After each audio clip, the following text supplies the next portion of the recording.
नमस्कार, आप देख रहे हैं एएमजी न्यूज। आपके साथ मैं नीला। शहर और आसपास की खबरों को लेकर हम हाजिर हैं। शुरू करेंगे प्रमुख खबरों से। पूर्वी सिंहभूम जिले के उपायुक्त ने कोरोना के बढ़ते प्रकोप को ध्यान में रखते हुए जिले के तमाम अस्पताल प्रबंधनों व कॉर्पोरेट जगत के अधिकारियों के साथ की अहम बैठक।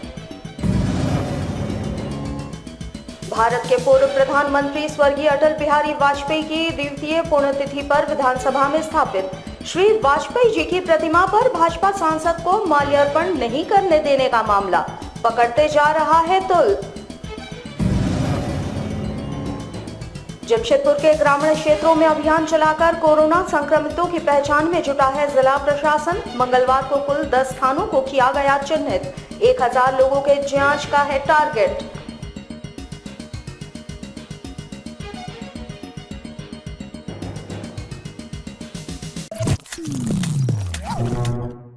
अब खबरें विस्तार से। पूर्वी सिंहभूम जिले के उपायुक्त ने कोरोना के बढ़ते संक्रमण को देखते हुए जिले के तमाम अस्पताल प्रबंधनों तथा कॉर्पोरेट जगत के लोगों के साथ एक अहम बैठक की, जिसमें कंपनी के कॉर्पोरेट प्रबंधन को अपने अपने इलाके में 100 बेड के कोविड केयर सेंटर तत्काल बनाए जाने के निर्देश जिले के उपायुक्त ने दिए हैं। वैसे जमशेदपुर में लगातार कोरोना संक्रमण बढ़ रहा है। ऐसे में स्वास्थ्य व्यवस्था को लगातार दुरुस्त करने का प्रयास जिला प्रशासन के द्वारा किया जा रहा है, ताकि ज्यादा से ज्यादा संक्रमितों का इलाज संभव हो सके। बैठक के बाद जिले के उपायुक्त सूरज कुमार ने मीडिया से मुखातिब होते हुए कहा कि कोविड के इलाज हेतु जिला प्रशासन लगातार स्वास्थ्य व्यवस्था को बढ़ा रही है। विगत दिनों बंद हुए मेडिका अस्पताल को टाटा मुख्य अस्पताल तथा टाटा स्टील के द्वारा लिया जाएगा और उसमें उसे कोविड अस्पताल के रूप में तब्दील किया जाना है, जहां वेंटिलेटर की भी व्यवस्था की जा रही है। उन्होंने उम्मीद जताई है कि दोबारा उक्त अस्पताल को 25 अगस्त तक शुरू किए जाने की उम्मीद है। वहीं उन्होंने कहा कि जिले के तमाम छोटी बड़ी कंपनियों के कॉर्पोरेट के अधिकारियों को ये निर्देश दिया गया है कि वो अपने अपने क्षेत्र में 100 बेड का कोविड केयर सेंटर तत्काल बनाएं, जिससे कि उनके कर्मचारी एवं आसपास के लोग अगर संक्रमित हो तो उनका इलाज वहीं किया जा सके। वहाँ पे हम लोगों की एक बैठक हुई थी, जिसमें जो मेडिका अस्पताल है उसको भी टाटा स्टील के द्वारा और टीएमएच के द्वारा टेक ओवर करके उसको कोविड हॉस्पिटल में कन्वर्ट करने की बात है और इसको इमीडिएटली इंस्ट्रक्शन भी दिया गया है और हम लोगों की कोशिश जारी रहेगी कि बाई 25 अगस्त जो है हम लोग इसमें 30 वेंटिलेटर का बेड और कम से कम 40 ऑक्सीजनेशन बेड के साथ में 100 बेड का एक फैसिलिटी जो है क्रिएट करें। साथ ही साथ टीएमएच में भी हम लोगों ने वेंटिलेटर की संख्या में और इजाफा किया है।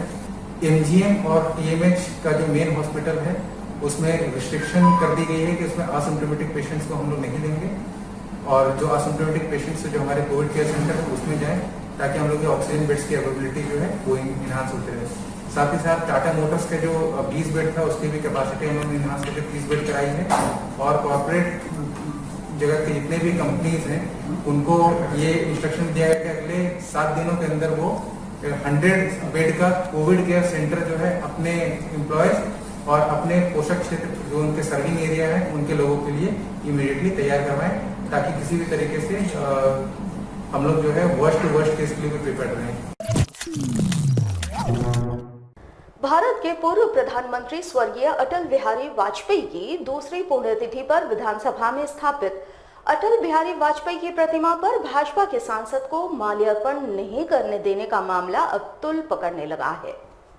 जमशेदपुर के सांसद विद्युत वरण महतो ने प्रेस कॉन्फ्रेंस कर हेमंत सरकार पर निशाना साधा। उन्होंने कहा कि जिस पुरुष ने झारखंड को बिहार से अलग किया, उस पुरुष की द्वितीय पुण्यतिथि के अवसर पर रांची के सांसद संजय सेठ और भारतीय जनता पार्टी के कार्यकर्ताओं को माल्यार्पण नहीं करने दिया गया, वहीं विधानसभा में नहीं प्रवेश करने दिया गया, जो काफी निंदनीय है। वहीं सांसद विद्युत वरण महतो ने याद दिलाते हुए कहा कि जिस पुरुष ने झारखंड की पहचान दी है, राज्य की स्थापना की, उस पुरुष के साथ ये व्यवहार निंदनीय है। पद से उसको हटाएं और जो उन्होंने इस तरह का काम करके लोगों को दिल में चोट पहुंचाई है, इस पर जो है लोगों को ये लगने लगे कि सरकार इस पर कार्रवाई किया है। आज भारत रत्न से जो उनका सम्मान दिया गया है। इसलिए दिया गया है कि ये सम्मान उन व्यक्ति को मिलता है जो राष्ट्र के प्रति समर्पित भावना और सेवा उन्होंने दिए होते हैं, देते हैं, और जो सबकी मान्य है वैसे व्यक्ति को जो है भारत रत्न में सम्मानित किया जाता है। और आज देश और राज्य हम लोग ऋणी हैं। हम तो आजादी बाद से छोटा सा हम पूछते थे झारखंड राज्य बनेगा, लेकिन आज कभी हम लोग आंदोलन भी किए, लेकिन इतने सरकार बनने के बाद एक बहुत लंबा समय के बाद 2000 में झारखंड राज्य बना, वो भी तब जब भारतीय जनता पार्टी का सरकार आदरणीय वाजपेयी जी और अटल आडवाणी जी का नेतृत्व में एक 3 स्टेट बना, जिसमें झारखंड बना।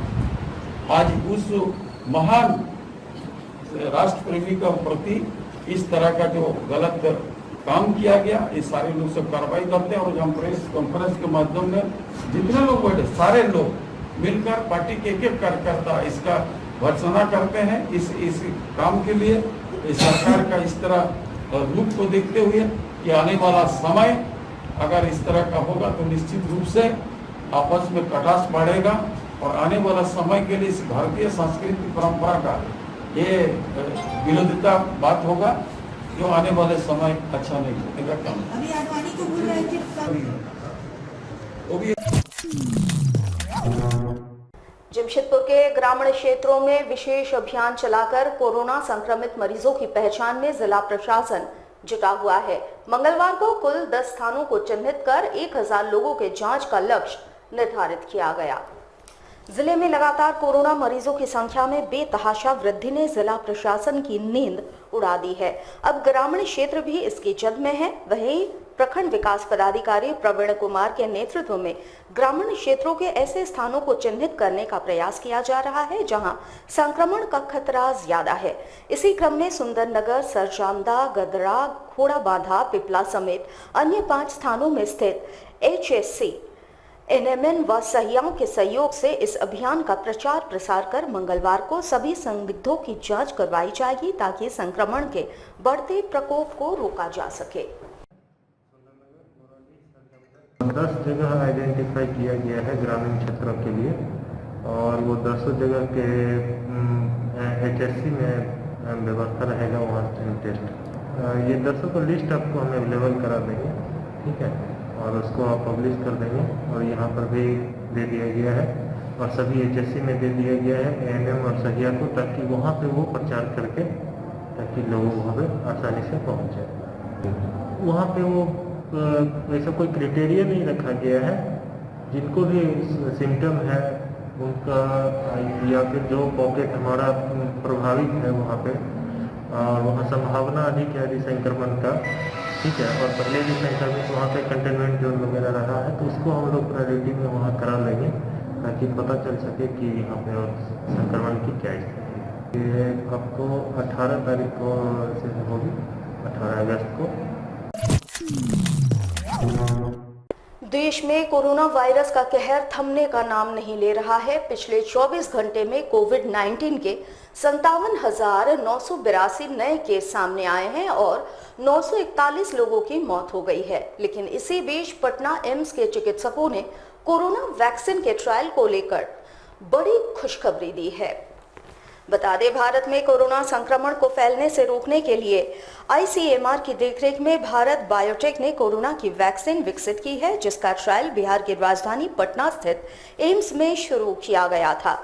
पटना एम्स में कोरोना वैक्सीन का ट्रायल शुरू हुए अब 1 महीना पूरा हो चुका है। एम्स प्रशासन ने बताया कि पहले चरण में जिन लोगों पर इस वैक्सीन का ट्रायल हुआ है वे पूरी तरह स्वस्थ हैं, यानी कि उन पर इस वैक्सीन का कोई साइड इफेक्ट्स नहीं हुआ है।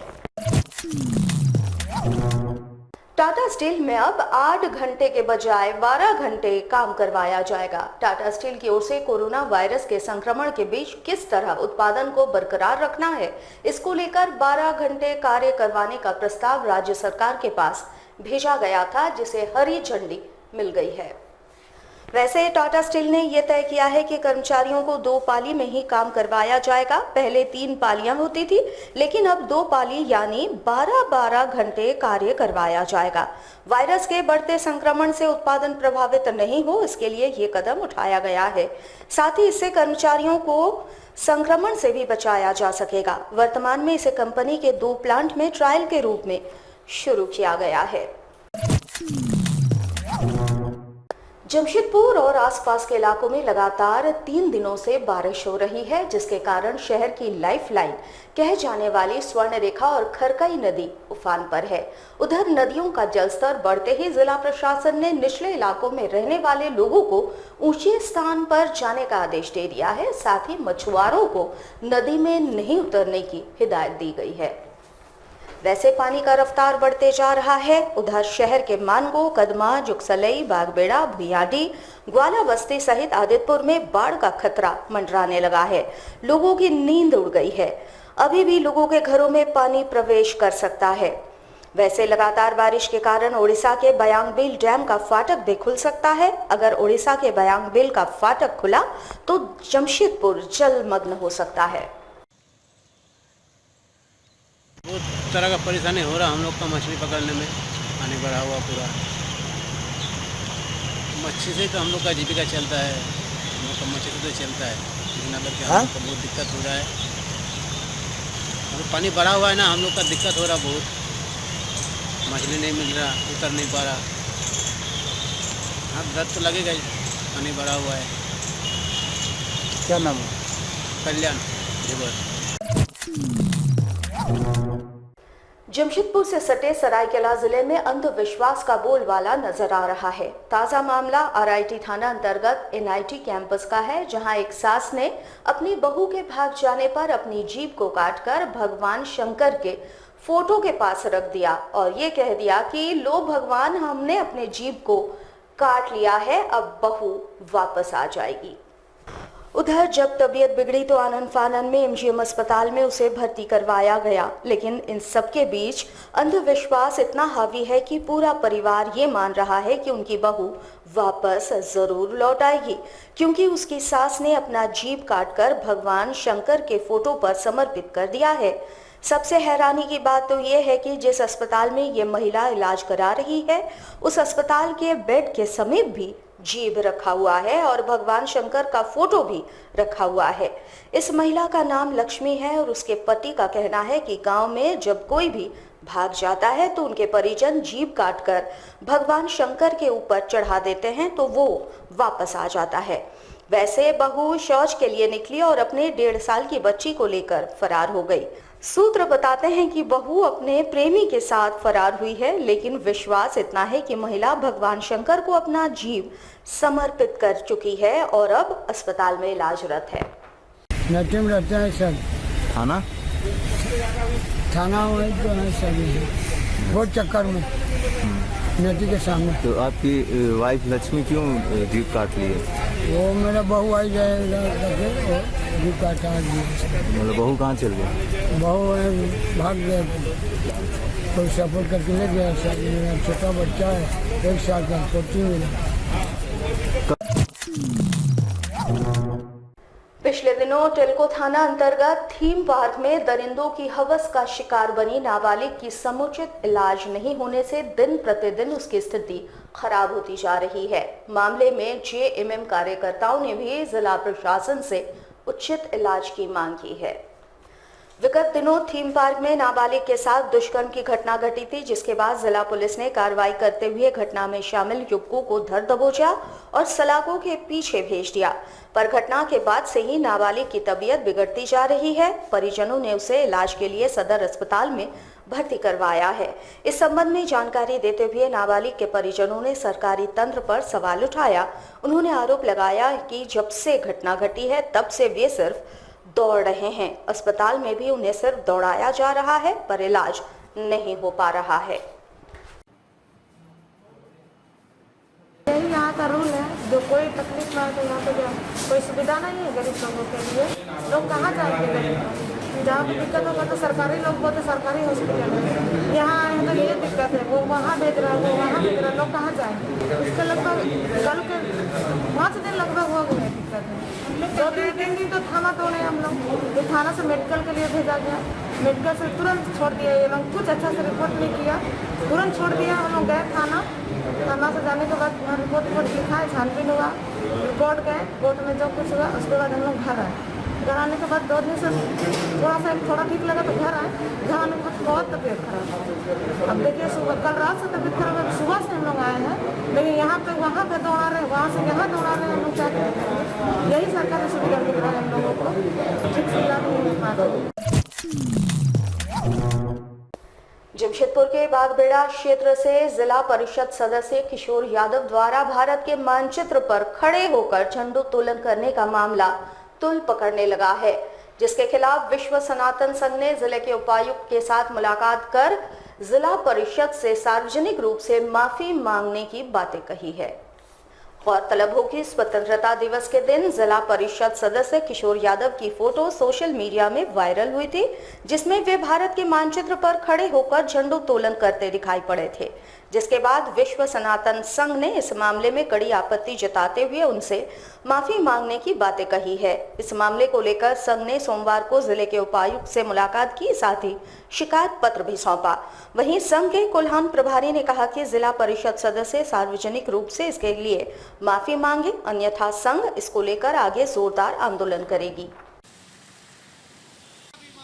बागबेड़ा के आदरणीय जिला पार्षद किशोर यादव जी ने झंडोत्तोलन के समय जो जाने अनजाने अपराध समान कार्य किया है, भारत के मानचित्र पर खड़े होकर झंडोत्तोलन किया है, वो एक अपराध से कम नहीं है, जिसके विरोध में हमने डीसी ऑफिस में ज्ञापन सौंपा है। और हमारी मांग है कि किशोर यादव जी सोशल मीडिया या समाचार पत्र के माध्यम से जल्द समाज के सामने आके माफ़ी मांगे। जाने अनजाने गलती हुई है, इंसान से गलती होती है, लेकिन वो स्वीकार करें। और अगर वो इस चीज़ को स्वीकार नहीं करते हैं तो विश्व सनातन संघ का कोल्हान प्रभारी मासूक मनीष, मैं इस चीज़ का जिम्मेवारी लेता हूँ कि इस चीज़ को लेकर के मैं आगे तक संघर्ष जारी रखूँगा और उन्हें अंतिम में माफ़ी मांगनी ही होगी। जमशेदपुर के सोनारी थाना क्षेत्र के खूटाडी मस्जिद के समीप रविवार को हुए 2 गुटों के बीच हिंसक झड़प के बाद विवाद बढ़ते जा रहा है। सोमवार को एक गुट जिले के आरक्षी अधीक्षक के पास 5 गुनहगारों को सजा दिए जाने की मांग रखी। आपको बता दें कि रविवार को 2 गुट आपस में उलझ गए थे, जिसके बाद दोनों ने सोनारी थाने में एक दूसरे के खिलाफ रिपोर्ट दर्ज कराई थी। एक गुट ने दूसरे पर मारपीट का मामला दर्ज करवाया था, वहीं दूसरे ने पहले पर छेड़खानी का आरोप लगाया। फिलहाल मामला जांच के अधीन है। इसी बीच पहले गुट ने दूसरे के आरोपों को बेबुनियाद बताते हुए दूसरे गुट के लोगों को गिरफ्तार करने की मांग उठाई है। फिलहाल दोनों पक्षों में तनाव जारी है। मेरा भतीजा के साथ में मारपीट हुआ है। इससे पहले भी एक दफे लोगों ने मारपीट किया, कंप्रोमाइज करवाया एक दफे, ठीक है, थाना से कंप्रोमाइज करवा लिया।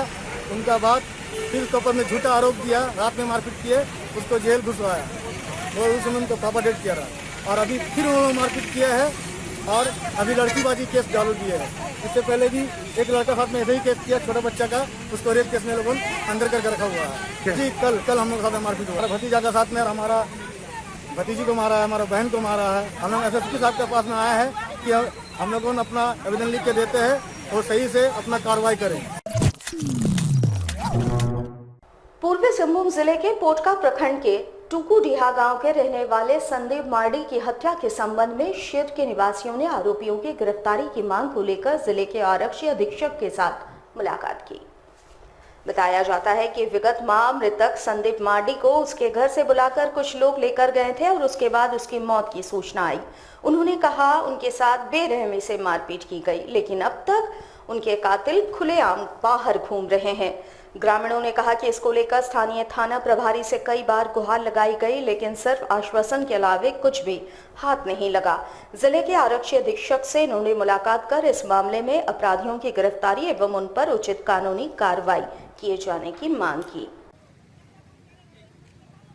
पुराने थाना क्षेत्र के गुडिया ग्राम से हम लोग आए हैं। हमारा एक भाई का हम लोग का मर्डर हुआ है पिछला 18 जुलाई को। जिससे हम लोग 19 तारीख को पुराने थाना में मौखिक रूप से हम लोग जाके वहाँ के बड़ा मिस्टर बद्रराम पासवान जी को हम लोग जाके बताए और केस भी लिए उन्होंने। उसके बाद हमारे यहाँ जाके गांव में जाकर उन्होंने घटनास्थल का मुआयना किया, हमारे परिजनों से मुलाकात भी की, पूछताछ किया।